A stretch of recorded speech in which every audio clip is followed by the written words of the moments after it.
Hello, I'm BX Toycat and welcome back to QnA Saturday. QnA Saturday is a weekly series I run on my channel where I answer your questions about a variety of subjects usually centered around the next update coming out for Minecraft console. We're currently calling that next update TU43 and all these questions about that and just other things about life in general, I guess. So hopefully you do all enjoy QnA Saturday. If you do like it and let me know because it helps out the channel and lets know you do like it. And if you want to leave any questions for next week, you can leave them in the comments down below. But with that said, let's get straight into it, shall we? And let's start by talking, let's just, take the first question. That seems like a good place, because the very first question comes in from Swift Joe, except it's 5-Wift Joe, but I assume it's Swift Joe, and they say, Toycat, what is your favourite battle map? So my favourite battle map, Swift Joe, is probably going to have to be Lair. I mean, I really like Castle from the latest DLC, and I really like, each of the new maps are really cool to play, and I think there's some bad maps and some good maps, but I think my favourite has to be Lair, because when I first played that, like 4 or 5 months ago now, the very first, pre-event thing, it was the very moment I realised that, this battle minigame could be better than the Hunger Games on the PC. It's not just, its own rip-off. It's, it's this moment where I was like, yeah, this is fun, and it's fast, it's doable, and that's when I really learned to like battle. So I have this, special place in my heart for Lair. I think it actually is a really cool design map, too, because it's in the fancy texture pack, my favourite texture pack, and it's also just a really cool design. So yeah, that's my favourite battle map. It's Lair for a whole bunch of different reasons, but that's the answer to your question. Let's move into the next one from It's Server, who says, Toycat, why don't you ask our subscribers to reply to their own comments with something like #AskIBX? This way you can more easily sort through relevant replies and active subscribers. So I think I get what you're saying there, like why don't I have a dedicated thing so that I can know who the people are that watch the videos, and that way I can see who people who don't. And I think, yeah, why don't we do something like this? So rather than, using a hashtag, because hashtags do nothing in YouTube, by the way, something irks me about that, how about start your comment with Hi Toycat, and then whatever your question is. No matter how you fit it in there, and if it's like Hi Toycat, by the way, this is this, whatever you need to do, if you start your comment with Hi Toycat, that is how I'll reply to next week, and let's see how many people who comment on QnA Saturday even watch 2 minutes into the video. So yeah, that's going to be our little experiment. If you want to check yourself in the comments right now, you can. I'm very curious as to how many people do even get 2 minutes into each Q&A, or just spam their question each week. But with that said, let's move into the third question, shall we? Which comes in from Harry Games X, who says, #Q&A. Why, how relevant, by the way. But why doesn't 4J care about communities who play competitive PvP on console? So I've actually been getting a relatively, I guess it's a vocal minority, like maybe 10 people, have asked me at different times, like, hey Toycat, can you save the console PvP community? Or hey Toycat, 4J is going to ruin their next update. And although I kind of get where people are coming from, because, if you're on the console, you hear about this big bad update that's going to ruin PC, and you're like, why don't they care?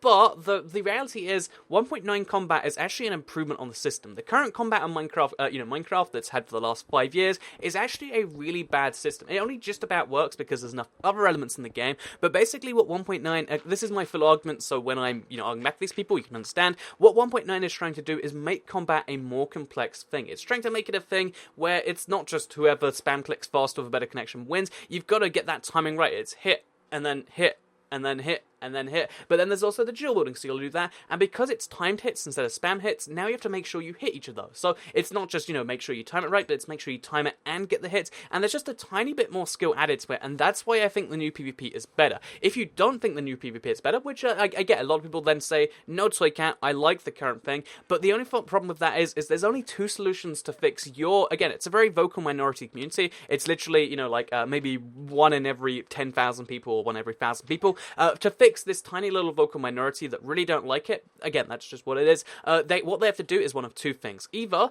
they, they don't update the combat. They say, what, everyone else is okay with the combat or wants the combat, but vocal minority that feels like they're having their game ruined, let's not do it. Or the other option is to have a switch between the 2. So if you do a switch between the 2, you set the precedent that any feature that people decide they don't like, you can just turn off. And then what do people say, like, oh, imagine when sprinting first came out, people were like, whoa, sprinting is ruining the game. How am I going to double tap forward? I don't want to double tap forwards. I just want to walk forwards. Why are they ruining the sprinting community? It's the same thing, And that's why the big problem is, like, if you segregate the combat, then you're going to lead to so many issues down the line. If you don't update, then you're just leaving out features for the vocal 0.1%. And honestly, if you update, most people will be like, oh, this sucks for like a solid week. Then you get used to it and you're like, oh yeah, I forgot about that whole old combat I used to like. So realistically, I think the people say that 4J don't care about the competitive PvP community. One, it's a relatively small thing, but even if you say it's a really big deal they need to care about, most people will update to it. The only reason on PC that people haven't updated is because all the servers will let you play with 1.8 combat, but if everyone had forced you to play with 1.9 combat, what people would have done would be like, okay, let's learn this, and by now we'd be over it. So yeah, that's why I think that it seems like a big deal now,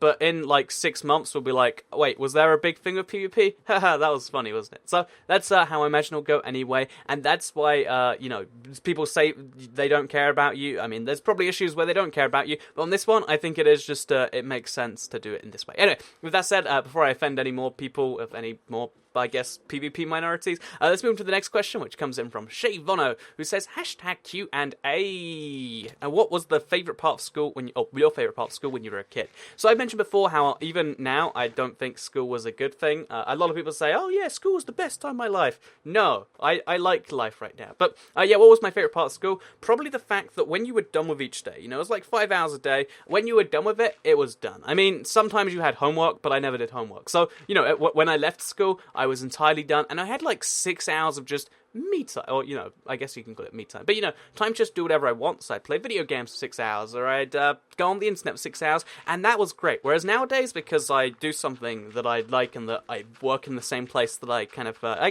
relax in, it's like when I'm done with working, it's never really my time again. It's time that might go back to being working. So I like the big separation of this is the dull thing you do all day in one place, then you go home and you have fun. I like that separation, and that's probably my favourite part of it. So value that if you want to, maybe. Anyway, with that said, let's move to the next question from Christian Larson, who I see in like every single comment section of every video ever. I have no idea how that's even possible, by the way. But yeah, he says, in individual percentage terms, how likely is 1.9, 1.10, and 1.11 for console? So, I guess they're asking like, collectively. So 1.9 is 99.99999% confirmed. Realistically, there's no way they can pull out from this now. So yeah, 1.9 is confirmed to be the next update thing. 1.10, I'd say there's like a 20% chance to add it on there. I think realistically, they're going to do the thing where it's 1.9 with 1.10 features, but again, we're going to have to see until they announce stuff to really get a feel for that, but I don't think it's amazingly likely right now. Again, based on the previous updates, you'd say, yeah, it's totally happening,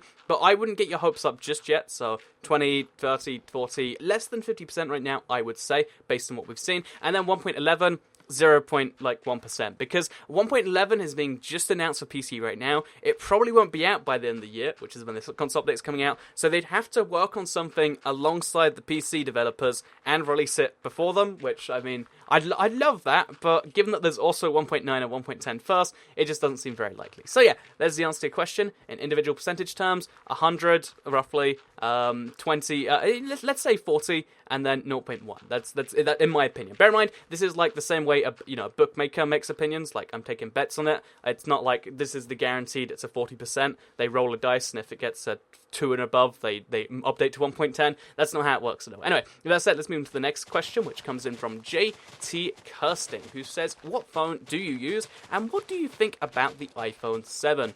I currently use an LG G5. It's a pretty cool phone. Honestly, slightly cheaper than the other flagships. The one cool thing I really like about it is there's a fingerprint sensor on the back, which is something no other phone does besides other LG ones, I guess. But yeah, that's my favorite thing about the LG G5, and that's why I like it. It's also a powerful phone.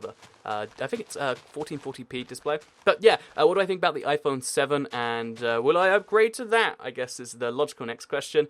So the thing about the iPhone system, iOS system in general, which perplexed me for the longest time, is I used to think that, yeah, of course, Android is just better, because in objective terms, the fact that you can do anything with your phone you want is just an objectively better thing. Like, if you want to install extra keyboards, you can do that. If you want to do this, you want to do that, you can do anything you want with your Android phone. I used to think, like, do these guys not realize that? But then I realized that people who have iPhones actually like the closed system. They like Apple saying, yes, this will look like this, yes, this will look like that. And I think there's actually a real advantage to that in a lot of ways. So yeah, looking into the iPhone 7, it's not for me at all. I get why people are into it, and although everyone says, oh yeah, we're going to boycott it because of the headphone jack, I really do think that it's going to be wildly successful anyway, because again, people don't care. They'll be like, okay, Apple thinks I shouldn't have the headphone jack, that's fine, I guess. I guess I'll buy some lightning headphones, and then people just move on, they'll all have lightning headphones. And yeah, the only thing that really frustrates me about it is the fact that Apple still uses lightning instead of USB-C, because one, it's horrible for the environment to have two sets of cables. Two, it's horrible for everyone that wants to charge a phone being like, oh, you're Apple, guess I can't charge you. Or, oh, you're Android, can't charge you. That just seems really weird. And besides that, Apple are going to do what Apple does, and people are going to keep liking it for at least the next foreseeable future. So, yeah, that's my opinion on the iPhone 7. I'm sorry if it was boring. Should I just say, oh, I hate the thing? I'll say that instead. Anyway, with that said, let's move to the next question, which comes in from Nathan Thompson, who says, why did they change the way you can kick people again? It went from having the vote to host, to just being able to kick anyone again. So, basically, the reason that they removed the vote system, direct quote from, I think it's like the CEO of 4J Studios, or someone really crazy high up, we're just talking about, and they're like, yep, some of the kids are pretty brutal, we're gonna reverse the system. And that's the truth, honestly. Like, the vote system is pretty good in theory, but when you get players involved, you get some messy stuff. So first of all, if you've watched any of my live streams, people will just kick anyone who they can kick to start the next round easier, because if there's two people left and you kick one of them, guess what? You get to play again. That's horrendous. Why? That's so ridiculous. Second of all, people just kick people because they're like, oh, that guy killed me, so you vote to kick him. If that guy kills 3 people in a round, he's dead.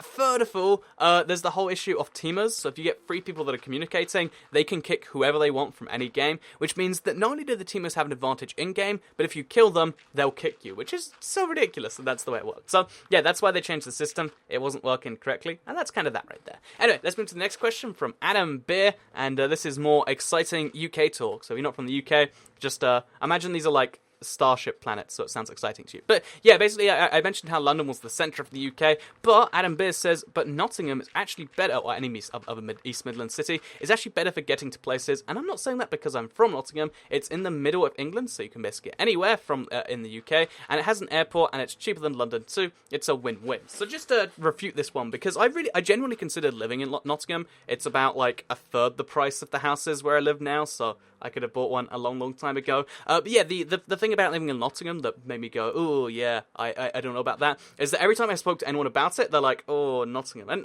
that's just I guess a stereotype where I'm from. But there actually, it wasn't a great area till somewhat recently, as far as I understand. Second of all, the distance to London is like actually 2 hours by train, which is my preferred mode of transport. And that's actually some serious time. Like 2 hours each way means you can't go there in a day. So you got to go there for a weekend and you get a hotel. You can see how that adds up pretty quickly. And then there's the whole airport thing. It has an airport, but it's not used really at all. I went there once, and it was the most depressingly sad, empty airport. Like, I came out for departures, and there was just like one shop with one lady that didn't look like she'd seen any customers that day. And then I get onto the bus, I'm the only person at the, any of the bus stands there, and it's just like, this airport is not really used by anyone ever, is it? And that's kind of the easy thing on that. So yeah, even though Nottingham sounds awesome, it doesn't really have its own airport. Like, it does, but it's not an international one that flies everywhere you want to, like Heathrow or Gatwick or something. And even though it's kind of close to London, it's actually 2 hours by train. So, you add all that stuff up, and it's like, yeah. Although I will say, even again, the reason I considered it for so long is because I've been to Nottingham like 3 or 4 times now, maybe like 5. Actually, yeah, I've been to Nottingham a lot of times now, and it is actually a nice place. Like, I like everything about the place, and I don't know, I want to live there, but I feel like if I'd moved everything there and then realised I didn't like it, it'd be a bit of a problem. So yeah, that is the reason why I don't live in Nottingham. It's a really nice place. I love that they just have an ice rink. Where else do you have an ice rink? I should really go there again at some point, because I like that place. But in terms of like, will I live there? I not right now, because the reason I live where I live, which is North London if you're curious, is because it has quick access to like 6 airports. It has quick access to pretty much all of the UK, and that's why. And because I do a lot of that stuff, that's that. However, if I was going to live somewhere that didn't need to be directly connected, I think Nottingham is like the prime city of like still cheap, still kind of close, and also kind of nice in my opinion. But with that said, I've spent way too long talking about a place where everyone from the United States is like, I thought it was pronounced Nottingham, and now I've learned like 4 things about it that I don't really care about. Anyway, let's move on to the next question, which comes in from Cool Is Lol, who says, #QnA, will 1.9 come as one big update, or lots of small updates? So, to answer your question, 1.9 will be one big update, and it might even come with the other stuff bundled. So yeah, the cool thing about console is, unlike the I think this is cool. I mean, it's an upside and a downside, but instead of having a snapshot each week where slowly one new feature's added, then another feature's added, then there's a big release after that, instead there's just one giant batch of just new features all over the place. Because with this next update, you know, the end is going to change, so you're going to want to do that. Combat's going to change, so you're going to like try to do a new survival world. Then, you know, the fact that the combat's changing means that battle minigame's going to change, so that's going to be a whole new thing. Therefore, they're going to update the chests, so there's going to be so many things to do, so many parts of the game, and that's why I think that it's going to be a really exciting day whenever 1.9 does release for console, or TU44 as we're calling it right now. But yeah, with that said, let's move on to the final question, shall we? Which comes in from Old Man Spencer. Old Man Spencer says, "Hey Toy Cat, I'm assuming that you've just finished breakfast since you normally crawl right afterwards." You are correct. I had a bowl of M&Ms. It wasn't a very good feeling breakfast. I wouldn't recommend it. But yeah, how have you been? Anything interesting going on in your life lately? So I appreciate the question, Old Man Spencer. I have been pretty good, actually. It's been really, really weird as like an overtone to the whole thing, because I got ghosted by a lady friend I cared about, which is something, if you haven't heard the whole thing, I thought ghosting where you just slowly fade out and pretend you never existed, I assumed that was something that only exists in stories, but no, it can happen in real life, as it turns out. But as well as that happening and kind of being like a bummer of an overtone, the whole thing, I've been living an interesting life. And interesting is an adjective I like to describe, like, you know, good is good, but I think interesting is better than good. I think good and interesting would be the best life if you could do that. But right now, life is interesting. Like, next week, I am flying to California for the first time, and it's going to be the longest flight I've ever been on by a long shot, so that's going to be some weird experience. I'm going to be in LA, in like the west coast of America for the first time, in like what's really like kind of like, I guess, Mexican America, which is kind of offensive to say, but you know, the part of America that's more Spanish influenced than like, you know, British influence. That's going to be a bizarre thing. It's going to be crazy hot there, but it's also going to have all the weird stuff that people tell me about when they talk about America. Then I'm going to Minecon. There's going to be a whole bunch of particular Microsoft events that I'm going to, so it's going to be really interesting to check those things out. Then I'm going to be doing some just LA stuff to go check out. Then I'm going to fly home, and I've got a really cool flight that I've got a video planned on, because I want to do like a review thing, so that's going to be exciting. It should, you know, even if it's like an okay flight, that's going to be nice. And then when I get back, I've got like 2 days, and then my house sale finalizes, and I'll have like a place to move into. That's like a crazy, that's all in the span of 1 week, and yeah, my next week's going to be really interesting, and that's the sort of thing that I think of when I'm like, is my life going well? Yeah, I think it is. It's going interesting, and I'm excited, and I think excited is a good thing to be. So, to answer your question directly, anything interesting going on? Yeah, I'm going to LA. I'm going to somewhere in the UK this weekend, but next week I'm going to LA. I'm going to go do a bunch of stuff, and then I've got a house, which I've got to start, you know, getting set up for YouTube. So, yeah, I'm having a great week. Hopefully all of you are too, because this is the end of QnA Saturday. These are slowly getting longer and longer. Like, in my head, it's like, if we do a minute a question, that's 10 minutes. But here we are at 17 minutes. Hopefully you learned something about something in this video. If you did, that's great. If you want to leave a question, make sure you start it with "Hi Toy Cat." I think that's what I said earlier. And also, like it if you did like it. Share if you really liked it, and subscribe if you're new around here. I make videos like this one every single day on my channel, and if you subscribe, you will see those videos daily on your homepage. Anyway, thank you all very much for watching, because I will see you all in the next video. Goodbye, everyone.